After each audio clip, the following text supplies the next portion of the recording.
WENNTina Turner was married to Ike for 16 years. Tina, 77, who rarely does press nowadays after retiring from performing around 10 years ago, was married to Ike from 1962 until 1978, but decided that enough was enough one day and just left her hotel and walked down the freeway.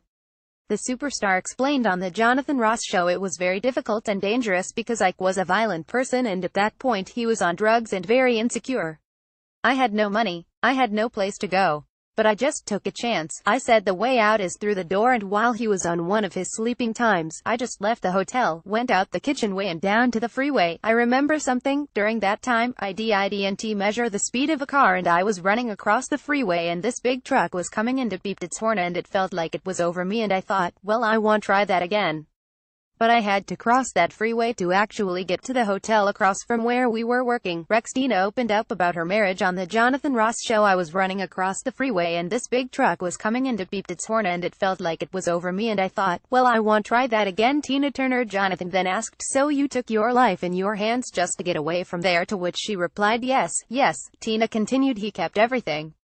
He always said when you leave like you came, on what eventually made her leave him. The Simply the Best singer admitted it was just time to not take any more. It was constantly abusive, other things going on, there was no control, there was no freedom, it was just the same this, and the violence.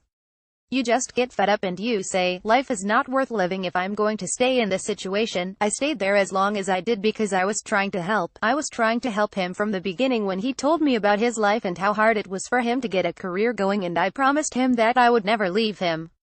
Wednesday, October 18, 2017, when Ike passed away in 2007, I actually stayed because of that promise. But then it got to the point where it became really bad, so it was time to go, she went on. Ike, who passed away in 2007 from an accidental cocaine overdose, met Tina at a nightclub in her hometown of Tennessee.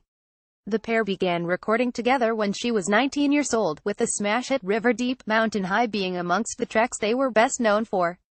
The Jonathan Ross airs Saturday at 10:20 p.m. on ITV.